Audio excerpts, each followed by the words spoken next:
ज़िंदगी में अक्सर हम सोचते हैं कि सब कुछ ठीक चल रहा है, जैसा हम चाहते हैं, जो पैटर्न हमने हमेशा से सोचा होता है या देखा होता है अपने घर में या टीवी पे या कहीं पे भी, कि स्कूल होता है, कॉलेज होता है, लव लाइफ होती है, शादी होती है, सब कुछ ठीक चल रहा होता है। लेकिन अचानक से हमें ये मालूम पड़ता है कि हमारे साथ कुछ ऐसी बीमारियाँ हमारे साथ चल रही हैं जिनके बारे में हमें कभी पता नहीं होता, वो अचानक से हमारे सर पे आ जाती है। और देखा जाए तो इन बीमारियों में से सबसे बड़ी बीमारी है ये। ओके, टाइमिंग्स बहुत अच्छी हैं आज की हमारी। Can't take the call right now anyway. So इन बीमारियों में से सबसे एक बहुत कॉमन बीमारी है एंग्जाइटी, जिसको हम बोलते हैं। इस वर्ड को अगर आप गूगल पे सर्च करोगे तो आपको बहुत सारे एंडलेस इसके डेफिनेशंस मिल जाएंगे। हिंदी, इंग्लिश, हर लैंग्वेज में आपको इसके मीनिंग्स मिल जाएंगे। ये होती क्या है, मैं आपको बहुत शॉर्ट और बहुत ही आसान वर्ड्स में बताता हूँ। चिंता, परेशानी, घबराहट, ये सारी चीज़ें एंग्जाइटी का एक निचोड़ है। आप इसको अंग्रेजी में एंग्जाइटी कहते हो, हिंदी में इसको चिंता कहते हो। परेशानियाँ, तकलीफ़ें। ओके, तो इसके अलावा जिस बीमारी के बारे में आज हम बात करने वाले हैं वो है एंग्जाइटी। एक बहुत छोटा सा वर्ड जिसके पीछे बहुत सारी चीज़ें हैं, बहुत सारे डिटेल्स हैं, बहुत सारी इन्फॉर्मेशंस हैं गूगल के ऊपर। डॉक्टर के पास जाएंगे तो वो आपको बड़ी बड़ी दवाइयाँ दे देंगे, बहुत लंबे लंबे आपके कोर्सेज स्टार्ट कर देंगे आपके साथ, बहुत टाइम आपको दे देंगे इसमें लगाने के लिए। लेकिन आपको ये समझना होगा कि एंग्जाइटी है क्या, कहाँ से आती है, क्यों आती है। क्योंकि देखो, it is very easy to go to a doctor और अ साइकेट्रिस्ट। शायद जिस तरह से आज मैं आपको बयान करने वाला हूँ, मेरी टीम के ही साइकेट्रिस्ट और डॉक्टर्स आपको शायद उस तरह से डील नहीं करेंगे, क्योंकि मैं खुद एंग्जाइटी का एक पेशेंट रहा हूँ। तो मैं इस चीज़ को बहुत अच्छे से समझता हूँ और मैं बहुत अच्छे से इसको कोशिश करूँगा कि मैं आप तक इस बात को पहुँचा सकूँ, आपको समझा सकूँ। सो बेसिकली होता क्या है, हमारी लाइफ में ना बहुत अलग अलग तरीके के गम आते हैं, बहुत सारी परेशानियां आती हैं। हमें नहीं पता चलता कि आज हमारी परेशानी का असर हमारी ज़िंदगी में आगे कब तक रहेगा। हम कोशिश करते हैं कि जिस परेशानी में आज हम खड़े हैं, हम तो कल उसको भूल जाएंगे, हम तो उससे फाइट कर जाएंगे। लेकिन बहुत से लोग नहीं कर पाते। होता क्या है एग्जैक्टली कि आपकी ज़िंदगी का एक सैड या एक डार्क टाइम जिसे आप कहोगे, आप उसको फेस करते हो, आप उस दिन से गुजर जाते हो, लेकिन वो बीमारी आपके अंदर, वो परेशानी, वो दुख आपके अंदर रह जाता है और एक टाइम पे आगे जाकर एंग्जाइटी आपको ट्रिगर कर देती है। कहने का मतलब ये है कि अगर आपकी लाइफ में कभी कोई घटना हुई है, जैसे कि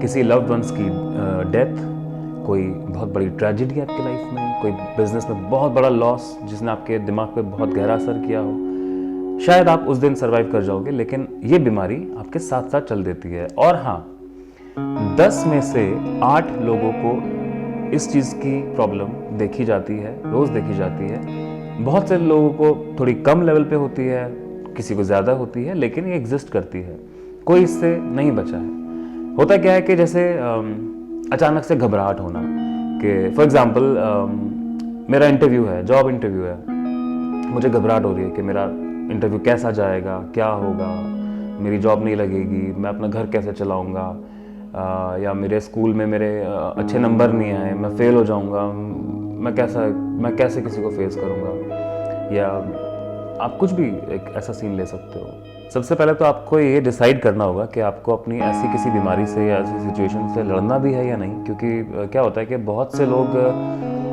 एक्सेप्ट नहीं करते कि उनको डिप्रेशन है या उनको कोई प्रॉब्लम है या मेंटली कुछ इश्यूज उनके साथ हो रहे हैं, नहीं मानते। तो उस कैटेगरी को अभी के लिए उठा के हम अलग रख देते हैं। हम सिर्फ उसकी बात करते हैं जो इस चीज़ से लड़ना चाहते हैं। यहाँ पे मैं एक छोटी सी स्टोरी बताता हूँ, अपनी पर्सनल स्टोरी बताता हूँ, क्योंकि मैंने बहुत लंबे टाइम तक इससे फाइट किया है और मैंने ये लड़ाई जीती है बिना किसी दवाई के, बिना किसी डॉक्टर के। मैं टू बी वेरी ऑनेस्ट, मैं किसी डॉक्टर के पास नहीं गया, मैंने कोई दवाई नहीं खाई, मेरे साथ बहुत मल्टीपल इंसिडेंट्स हुए हैं, पैनिक अटैक्स मुझे कई बार हुए हैं। चलती ट्रेन में एक बार हम लोग ट्रैवल कर रहे थे अपने कलीग्स के साथ, तो हम लोग पहले तो नॉर्मल थे सब कुछ, जैसे ही फिर सोने का टाइम हुआ तो मुझे पैनिक अटैक हुआ ड्यूरिंग माई स्लीप। मैं सडनली उठा और भागना शुरू हो गया ट्रेन में।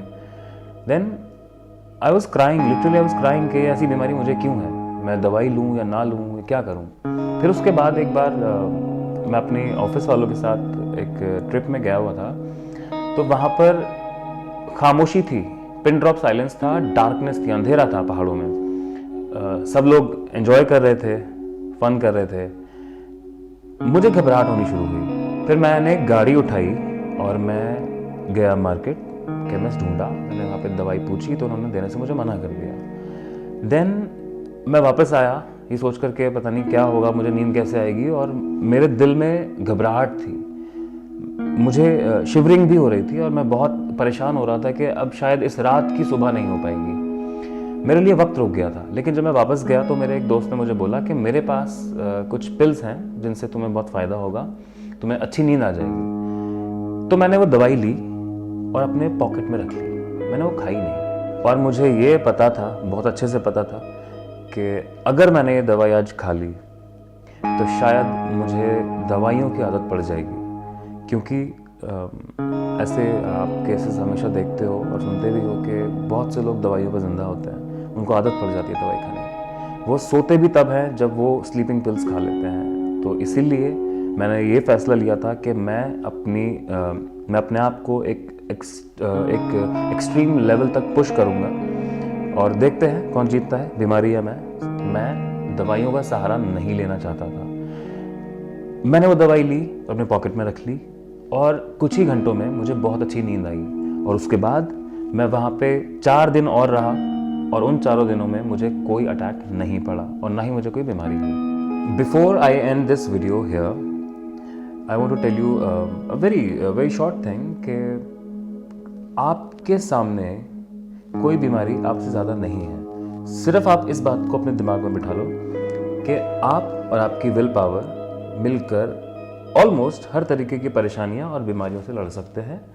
तो हमारी आपसे ये गुजारिश है कि आप अगर ऐसी सिचुएशन के आसपास भी हो तो कोशिश ये करो कि आप दवाइयाँ मत खाओ। डॉक्टर से मिलो, बिल्कुल मिलो, लेकिन जितना हो सके उससे पहले आप खुद कोशिश करो कि ऐसी कोई बीमारी अगर आपके ऊपर है, आपके साथ है, तो आप उससे खुद फाइट बैक करो, रादर देन कि आप डॉक्टर के पास गए, उसने बड़े बड़े पेपर पे बड़ी बड़ी दवाइयाँ लिख दी और अब आप महीनों वो खा रहे हो। उससे बेहतर है कि मैं ये दुआ करूँगा और ये उम्मीद करूँगा कि आप उससे फाइट बैक करो, थोड़ी सी अपने अंदर हिम्मत लाओ and try to avoid all these medicines, क्योंकि ये मेडिसिन्स एक बार शुरू होती हैं तो बहुत मुश्किल से ख़त्म होती हैं। And now I end this video here. और अगर आपको ऐसा कुछ भी लगता है, अगर आप मेरे से रिलेटेड कुछ ऐसे इंसिडेंट्स से गुजरे हो या गुजर रहे हो, so please do write to me. आप हमें लिखो, आप अपने इंसिडेंट्स लिखो and I will try my level best to help you out.